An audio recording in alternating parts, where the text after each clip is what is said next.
नमस्कार, जय हिंद दोस्तों। स्वागत है आपका अपने YouTube channel important MCQ by Sandeep. दोस्तों, DLED थर्ड सेमेस्टर मैथ की तैयारी के क्रम में आज हम फिर से 10 प्रश्नों का मॉडल पेपर लेकर आए हैं और ये मॉडल पेपर नंबर 20 है। इससे पहले जो हम 19 मॉडल पेपर अपलोड कर चुके हैं, अगर आपने वो नहीं देखे तो नीचे डिस्क्रिप्शन में लिंक दिया है, आप वहाँ से जाकर उन मॉडल पेपर्स को जरूर देख लीजिए ताकि आपके 25 में 25 नंबर आपकी परीक्षा में आ सके। क्योंकि हम लोग का टारगेट है कि गणित में 25 में 25 नंबर आने चाहिए, एक भी क्वेश्चन ऐसा ना हो जो आपसे गलत हो। तो चलिए शुरू करते हैं आज का वीडियो। मॉडल पेपर शुरू करने से पहले आपसे एक क्वेश्चन पूछ लेते हैं, उसका आंसर आप हमें नीचे कमेंट में बताइए। 3AB plus 2AC plus 3AD, इन सभी में आपको ये बताना है कि उभयनिष्ठ गुणनखंड कौन सा होगा। इन सभी में आपको ये बताना है इनमें उभयनिष्ठ गुणनखंड इनका कौन सा होगा। नीचे कमेंट में बताइए कि इनका उभयनिष्ठ गुणनखंड क्या होगा। अगर आपको नहीं आता है तो भी आप नीचे बता दीजिएगा, मैं इसका आंसर आपको बता दूंगा। यहाँ पर जो पहला क्वेश्चन आपके सामने है, 5000 का 10% वार्षिक ब्याज की दर से 2 वर्ष का चक्रवृद्धि ब्याज ज्ञात करो यदि ब्याज छमाही चक्रवृद्धि देय है। जब भी बात आ जाए ब्याज छमाही है और प्रश्न में वार्षिक ब्याज दे रखा हो, जब छमाही पूछ रहा है तो यहाँ पर वार्षिक दे रखा है तो इसको छमाही कर लो, वार्षिक दे रखा है तो 2 से डिवाइड कर लो तो छमाही हो जाएगा। क्योंकि एक साल में 12 महीने होते हैं, छमाही का मतलब है 6 महीना, वार्षिक का मतलब है 12 महीना।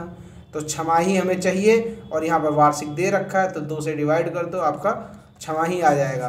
तो ये 10 को 2 से डिवाइड किया तो ये आपका आएगा 5% छमाही ब्याज लगेगा। इसी तरह यहाँ पर देखो ये लिखा हुआ है कि 2 वर्ष का ब्याज, ठीक, 2 वर्ष, एक वर्ष में कितनी छमाही होती हैं? 2 छमाही। तो 2 वर्ष में कितनी छमाही होंगी? 2 गुणे 2 यानी 4 छमाही। कुल मिलाकर यहाँ पर जब भी छमाही चक्रवृद्धि या छमाही ब्याज निकालना हो आपको, तो जो वर्ष आपके दे रखे हों उनको डबल कर दो। जैसे कि यहाँ पर 2 वर्ष दे रखा है, इसको डबल कर दिया यानी 4 छमाही निकल के आ गए। अगर ब्याज आपका वार्षिक दे रखा है तो इसको आधा कर दो। क्यों? क्योंकि एक वर्ष में 12 महीने होते हैं और हमें छमाही चाहिए, तो यानी छमाही उसका आधा होगा। 10/2 बराबर 5% वार्षिक ब्याज। अब इसको कैसे सॉल्व करेंगे वो देख लें। सबसे पहले हम लोग यहाँ पर वही लिख लेते हैं, जैसे कि जो ब्याज दर है, ब्याज दर कितनी हो जाएगी आपकी? 10 दे रखी है, ये हो जाएगी 5%। और आपका जो समय होगा वो दे रखा है 2 वर्ष, तो ये हो जाएगा 2 गुणे 2 4 छमाही, ठीक। अब यहाँ पर आपको ब्याज निकालना है तो हम मिश्रधन निकाल लें। मिश्रधन का फार्मूला होता है A = P ब्रैकेट के अंदर 1 + R/100 की पावर n। तो P यानी जो मूलधन है वो कितना यहाँ पर दे रखा है? 5000, और ब्रैकेट के अंदर लिख देते हैं 1 + R/100। R कितना यानी रेट कितना है? 5, और n यानी समय, n पावर में होता है तो समय आपका 4 छमाही दे रखा है। तो इसको सॉल्व कर लीजिए। 5000 इसको काटेंगे, 5 एकम 5 और नीचे आ जाएगा 1/20 आ जाएगा। अब इसको जब सॉल्व करेंगे 20 एकम 20 और 20 1 21, 21/20 ये आ जाएगा। 5000 गुणे, और ये पावर में 4 है तो 4 बार गुणा कर दो, 21/20 21/20 21/20 और 21/20, ये आपका आ गया। अब जब आप इसको सॉल्व करेंगे तो ये आपका लगभग निकल के आएगा 6077.53 रुपये। ये आपका मिश्रधन निकल के आ गया। अब जब ये मिश्रधन निकल के आ गया तो हमें चाहिए क्या? ब्याज चाहिए। तो ब्याज कैसे निकलता है? मिश्रधन में मूलधन घटा दो, यानी अमाउंट में प्रिंसिपल वैल्यू घटा दो। तो इसको हम लोग घटा देते हैं सीधा। आप बकायदा लिखेंगे मिश्रधन माइनस मूलधन, तो 6077.53 में 5000 घटा दोगे तो आएगा 1077.53 रुपये। ये आपका चक्रवृद्धि ब्याज निकल के सामने आ गया। क्लियर हो गई बात? चलो नेक्स्ट क्वेश्चन देखते हैं। दूसरा क्वेश्चन है, 2 घनों को आपस में जोड़कर घनाभ का रूप दिया जाता है। यदि घन की भुजा 10 सेंटीमीटर हो तो घनाभ का आयतन ज्ञात करो। आपको घन दे रखे हैं 2, ठीक, और इन दोनों की जो भुजा है वो सेम है। एक ये घन हो गया और एक ये घन हो गया। दोनों की भुजा एकदम बराबर है और कितनी दे रखी है, 10 सेंटीमीटर दे रखी है। तो जब इन दोनों को जोड़ेंगे तो हमेशा याद रखना लंबाई इनकी दोगुनी हो जाएगी। इन दोनों को जोड़ने पर एक घनाभ हमें मिलेगा और जब घनाभ मिलेगा तो उसकी लंबाई घन की भुजा की दोगुनी होगी, यानी ये 10 और ये 10, 10 10 हो जाएगा 20। लेकिन जो इनकी ऊंचाई होगी और जो चौड़ाई होगी उस पर कोई फर्क नहीं पड़ेगा। तो इसकी जो ऊंचाई होगी वो 10 ही रहेगी और चौड़ाई जो होगी वो भी आपकी 10 ही रहेगी। तो ये चीज़ समझ में आ गई। जब दो घनों को आपस में जोड़ा जाता है तो सिर्फ लंबाई दोगुनी हो जाती है, बाकी दोगुनी का क्या मतलब है, ये जो है और ये दोनों आपस में जुड़ जाएंगे। ये 10 था, ये भी 10 था, तो 10 10 20 हो गए, यानी लंबाई 20 हो गई। ऊंचाई आपकी कोई फ़र्क नहीं, चौड़ाई कोई फ़र्क नहीं। अब घनाभ का आयतन निकाल लो। आयतन आपको मालूम है LBH, 20 × 10 × 10 2000 घन सेमी, इसका आंसर आ गया। तो इस घनाभ का आयतन कितना निकल के आ गया, 2000 घन सेंटीमीटर। बड़ा ही आसान क्वेश्चन था। अब यहाँ पर देखो क्वेश्चन नंबर 3 है, समांतर माध्य आपको ज्ञात करना है। यहाँ पर कॉलम दे रखा है ऊंचाई और बारंबारता। ऊंचाई में दे रखा है 140, 147, 148 और बारंबारता में 3 4 5 6 10 7 5 4 4 2। तो ये दे रखा है। अब इसको कैसे सॉल्व करेंगे, इसको देखो। सबसे पहले तो हमें टेबल बनानी पड़ेगी। टेबल में एक साइड लिखना पड़ेगा ऊंचाई, एक साइड लिखना पड़ेगा बारंबारता और एक साइड लिखना पड़ेगा fx। ये आपका x है, ये आपका f है और इन दोनों का जो मल्टीप्लाई होगा वो यहाँ पर आएगा, यानी ये x और ये f, इन दोनों का मल्टीप्लाई होके इस कॉलम में आएगा। चलो इसको देखते हैं। तो यहाँ पर आप देख सकते हैं हमने यहाँ पर मल्टीप्लाई करके रखा हुआ, ये x हो गया, ये बारंबारता यानी f हो गई और इन दोनों का मल्टीप्लाई इस कॉलम में आया हुआ है। तो अब अगर आप लास्ट में नीचे देखेंगे तो fx का टोटल आया 7557 और बारंबारता यानी f का टोटल आया है 50। हमारा समांतर माध्य का सूत्र क्या होता है, समांतर माध्य सिग्मा, सिग्मा का मतलब है योगफल, sigma fx upon sigma f। Sigma fx कितना आया था, ये आप देख सकते हैं नीचे लिखा हुआ है 7 5 5 7, यही लिखा हुआ है। तो इसको लिख लेते हैं ऊपर। और सिग्मा f का टोटल कितना आया था 50। इन दोनों को जब डिवाइड करेंगे तो आएगा 151.14, समांतर माध्य निकल के आ गया। इस तरह आपको टेबल बना लेनी है और उसके जस्ट नीचे समांतर माध्य का सूत्र लिख के sigma fx upon sigma f बराबर जो सिग्मा fx की वैल्यू आई हो जोड़ने पर वो लिख दो और सिग्मा f जो आया है वो नीचे लिख दो। आपको ये सॉल्व कर देना, डिवाइड करके सॉल्व कर लेना, समांतर माध्य निकल आएगा। नेक्स्ट क्वेश्चन पर आते हैं। क्वेश्चन नंबर 4 है, किसी धन का 2.5% वार्षिक ब्याज की दर से 2 वर्ष में साधारण ब्याज 121 हो जाता है, तो धन ज्ञात करो। सीधा सा सूत्र लगाओ। साधारण ब्याज का क्या सूत्र होता है, सिंपल इंटरेस्ट बराबर PRT अपॉन 100। P मतलब मूलधन, R मतलब रेट यानी दर, T फॉर टाइम। तो बोल रहे हैं ब्याज आपका 121 हो जाता है, तो ब्याज के नीचे 121 रख दो। P यानी मूलधन निकालना है, P को ऐसे ही रख दो। R आपका दे रखा है 2 सही 1/5, तो 2 सही 1/5 को आप साधारण बिल में चेंज करो, 5 दूना 10, 10 1 11, 11/5। तो यहाँ पर हम रेट की जगह क्या लिख दें, 11/5 लिख देते हैं, 11/5। T यानी टाइम दे रखा है 2। अब यहाँ पर नीचे कितना होगा 100। अब इसको सॉल्व कर लो आप आसानी से, तो ये आपका आंसर निकल आएगा। जो मल्टीप्लाई करने वाली चीज़ें हैं दूसरी तरफ भेज दो, डिवाइड करने वाली P को अकेला रखना क्योंकि P की वैल्यू निकालनी है। 121 ये नीचे डिवाइड में था, उधर मल्टीप्लाई में हो जाएगा। ये मल्टीप्लाई में था तो नीचे डिवाइड में चला जाएगा, 2 × 11। अब 11 से 121 को काटेंगे तो आ जाएगा, 11 से 11 आ जाएगा, काट देते हैं 11 और 2 से इसको काटते हैं तो 50। तो P की वैल्यू कितनी आ गई, 5 × 50 × 11। तो इसको जब मल्टीप्लाई करेंगे तो आपका कितना आंसर आएगा देख लो, 11 × 55 × 50 55 25, 5 दूना 55 25 और 2 27। जो मूलधन आपका निकल के आ गया वो आ गया 2750 रुपये। तो यही यहाँ पर पूछा गया है कि मूलधन आपको बताना था। नेक्स्ट क्वेश्चन है x square minus 18x plus 65 का गुणनखंड करो।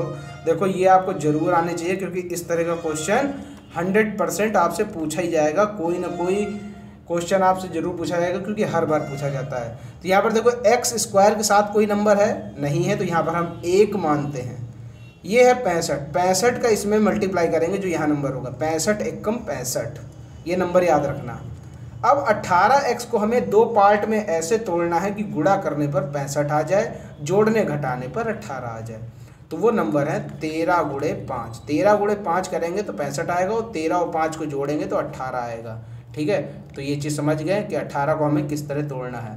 X square minus 13x minus 5x plus 65। ठीक, 13 और 5 दोनों माइनस के जुड़ जाएंगे, 18 आ जाएगा, कोई डिफरेंस नहीं ऊपर नीचे में। ठीक, अब यहाँ पर इन दोनों में कॉमन ले लो, क्या कॉमन मिल जाएगा, यहाँ से x कॉमन मिला तो x आ गया, यहाँ से माइनस 13x में x कॉमन लिया तो माइनस का 13 आ गया। अब चूंकि गुणनखंड कर रहा है, ये एज इट इज उठा के यहाँ रख दो, x माइनस 13।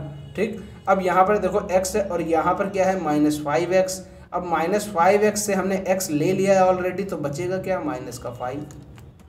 तो एक ब्रैकेट में x माइनस 13, एक ब्रैकेट में x माइनस 5, ये आपका आंसर आ गया। X square minus 18x plus 65 का जो गुणनखंड आया वो आपके सामने।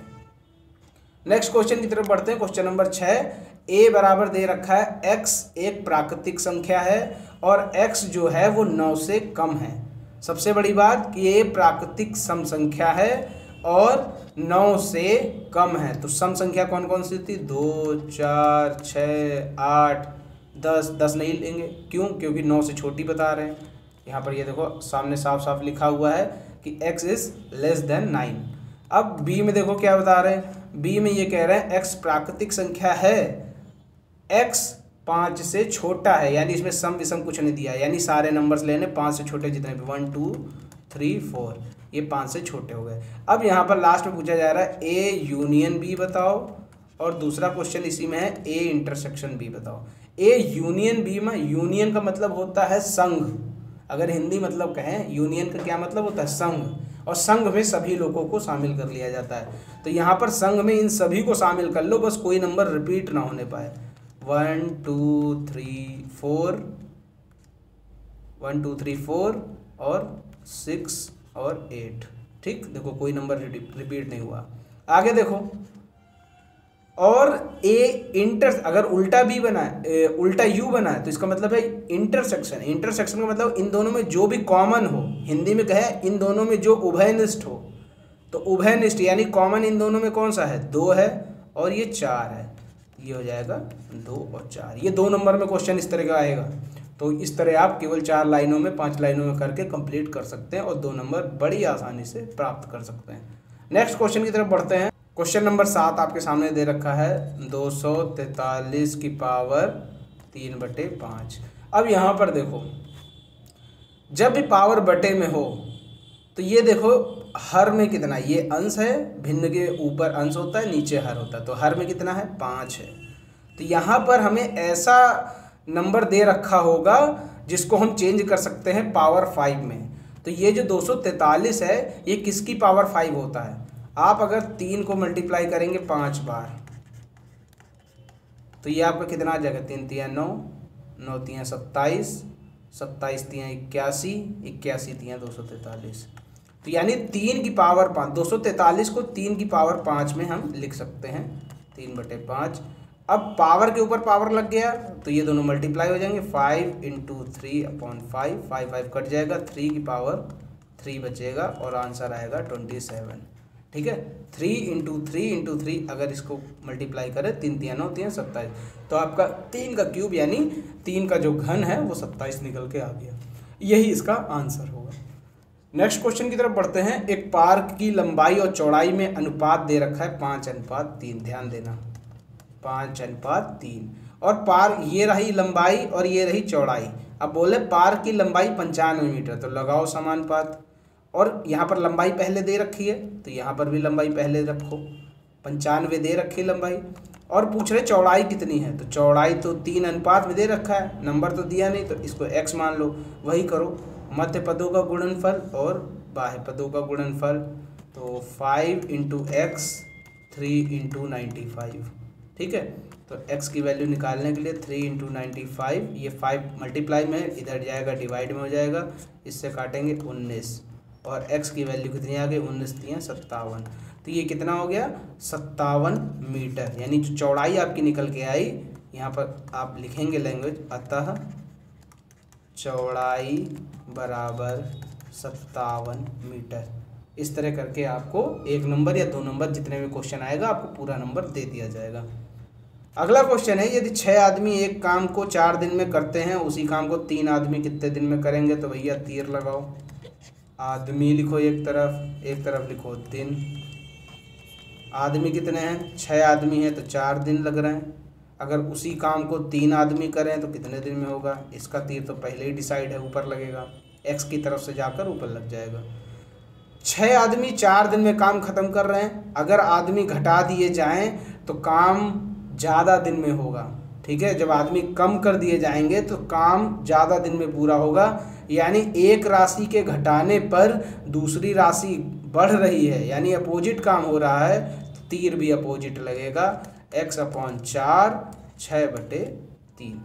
अब इसको सॉल्व कर लो, 6 गुणे ये 4 उधर चला जाएगा और बटे 3, 3 दूना 6, x की वैल्यू आ गई 8 दिन। तो अगर 3 आदमी काम करेंगे तो उस काम को 8 दिन में पूरा कर पाएंगे। वैसे आप यहाँ से भी आप अंदाज़ा लगा सकते हैं, देखो 6 आदमी थे तो 4 दिन में काम पूरा हो रहा था, आदमी आधे हो गए तो दिन दुगने लगेंगे, 3 आदमी होंगे तो 8 दिन लगेंगे, 4 दूना 8, तो 8 आंसर आ गया। पूरा प्रोसीजर में करना है तो पूरा प्रोसीजर ये आपका रहा। अगर ऑप्शन वाले में आ जाए तो आप इसको मुंह-ज़बानी भी हल कर सकते हैं, क्योंकि यहाँ पर देखो आदमी घटा दिए गए हैं, आधे कर दिए गए हैं, तो दिन जो है वो दुगना लगेगा। अगर आदमी आधे कर दिए गए, क्वांटिटी आधी कर दी गई, तो दिन ज़्यादा लगेगा। नेक्स्ट क्वेश्चन पर आते हैं, क्वेश्चन नंबर 10, ध्यान से देखिएगा। एक टंकी में 420 लीटर पानी है, एक घनाभाकार डिब्बे की लंबाई, चौड़ाई, ऊंचाई दे रखी है। डिब्बे से कितनी बार टंकी में से पानी निकाला जा सकेगा? यानी एक टंकी है और एक डिब्बा है, आपको क्या करना है, उसी डब्बे से टंकी को खाली करना है, और वो टंकी कितने बार में खाली हो पाएगी ये यहाँ पर बताना है। तो सबसे पहले हमारे पास डिब्बे का आयतन पता हो, टंकी का आयतन दे ही रखा है, 420 लीटर पानी आता है, तो ये तो आयतन दे रखा है, एक तरीके से आयतन दे रखा है लीटर में। तो आयतन होता किस में है? घन में होता है। तो एक जो लीटर है, जो 420 लीटर दे रखा है, इसको हम लोग घन मीटर में कन्वर्ट कर लें। अगर हम बात करें 1000 लीटर में 1 घन मीटर पानी आता है, ठीक, 1 घन मीटर। अब यहाँ पर देखो इसमें कितना दे रखा है? 420 लीटर पानी दे रखा है, तो 420 लीटर को घन मीटर में चेंज कर लो, 1/1000 गुणे 420। इसको आप सॉल्व कर लो तो 1 0 से 1 0 कट जाएगा, बचेगा 2 0 नीचे, ऊपर 42, तो 0.42 घन मीटर, ये आपका टंकी का आयतन आ गया। अब डब्बे का आयतन निकाल लो। डब्बे का आयतन, जब दोनों का आयतन हमें पता चल जाएगा तो हम इसको डिवाइड कर देंगे और हमें पता चल जाएगा कितने बार में हम निकाल पाएंगे। तो डब्बे का आयतन कितना दे रखा है? लंबाई, चौड़ाई, ऊंचाई, L into B into H, घनाभाकार है तो L into B into H लगेगा। दे रखा है 20 सेंटीमीटर, 15 सेंटीमीटर और 14 सेंटीमीटर। यहाँ पर हम ला रहे हैं मीटर में, और डिब्बे की लंबाई चौड़ाई दे रखी है सेंटीमीटर में। अब हमें क्या करना पड़ेगा? अब हमें सेंटीमीटर को मीटर में कन्वर्ट करना पड़ेगा। आपको मालूम होगा कि 1 मीटर बराबर 100 सेंटीमीटर होते हैं, तो जो 20 सेंटीमीटर है इसको मीटर में कन्वर्ट करना है तो हमें 100 से डिवाइड करना पड़ेगा। अगर हम कहें 20 को हम 100 से डिवाइड करें तो आपका उत्तर आएगा 0.20। ठीक है, तो यही हम लंबाई, चौड़ाई, ऊंचाई सब में कर रहे हैं, सभी को 100 से डिवाइड करे दे रहे हैं, तो ये सेंटीमीटर किस में कन्वर्ट हो जाएगा? ये मीटर में कन्वर्ट हो जाएगा। तो लंबाई दे रखी 20 सेंटीमीटर, तो ये हो जाएगा 0.20 मीटर। चौड़ाई दे रखी है 15 सेंटीमीटर, तो ये हो जाएगा 0.15 मीटर। ऊंचाई दे रखी 14 सेंटीमीटर, इसको मीटर में कन्वर्ट करेंगे तो ये हो जाएगा 0.14 मीटर। अब जब इन सभी को आप मल्टीप्लाई करोगे तो ये सब आएंगे 0.0042 घन मीटर। ठीक, अब ये पूछ रहे हैं डब्बे से कितनी बार में टंकी खाली हो जाएगी। तो डब्बे से टंकी खाली होगी बराबर टंकी का आयतन बटे डब्बे का आयतन। तो टंकी का आयतन ये है और डब्बे का आयतन है ये। अब इसको आप सॉल्व कर लो, आपका आ जाएगा आंसर आएगा 100 बार। ठीक, 100 बार इसका आंसर आ गया। तो उम्मीद करता हूँ कि ये क्वेश्चन भी आपको अच्छे से समझ में आ गया होगा। सबसे पहले हमने टंकी का आयतन निकाल लिया। पानी दे रखा है कि 420 लीटर पानी आता है, लेकिन इसका आयतन निकालने के लिए हमें इसे घन मीटर में कन्वर्ट करना पड़ा। 420 लीटर को जब हमने घन मीटर में कन्वर्ट किया तो ये आया 0.42 घन मीटर। उसके बाद डब्बे का आयतन निकाल लो, क्योंकि उसमें लंबाई चौड़ाई ऊंचाई दे रखी है। अब वो सेंटीमीटर में दे रखी, तो सेंटीमीटर को मीटर में कन्वर्ट कर लिया। तो ये कन्वर्ट कर लिया, उसके बाद इन तीनों को मल्टीप्लाई किया तो 0.0042 घन मीटर आ गया। अब कितने बार में टंकी खाली होगी, तो उसमें क्या करना है, टंकी का आयतन बटे डब्बे का आयतन, ये लिखना पड़ेगा आपको। टंकी का आयतन बटे डब्बे का आयतन और इसकी वैल्यू रख के आंसर आपका आ गया 100 आ गया। आप इसको करके देख लेना। जब ये यहाँ से ये दशमलव हटाओ तो यहाँ 1 2 इन दोनों का दशमलव हट जाएगा, लेकिन ये 2 रह जाएंगे तो ये 2 जीरो ऊपर आ जाएंगे। तो इसको आप सॉल्व करेंगे, बड़ी आसानी से सॉल्व हो जाएगा। तो उम्मीद करता हूँ ये 10 सवाल आपको अच्छे से समझ में आ गए होंगे। कोई क्वेश्चन में डाउट है तो नीचे कमेंट में बता दीजिएगा। कई लोग क्वेश्चन पूछते हैं तो उसको मैं अगले वीडियो में शामिल ज़रूर कर लेता हूँ। वीडियो पसंद आया हो तो वीडियो को लाइक ज़रूर कीजिएगा और स्टार्टिंग में जो क्वेश्चन पूछा था उसका आंसर नीचे कॉमेंट में ज़रूर बता दीजिएगा। मिलते हैं अगले वीडियो में, तब तक के लिए जय हिंद, जय भारत।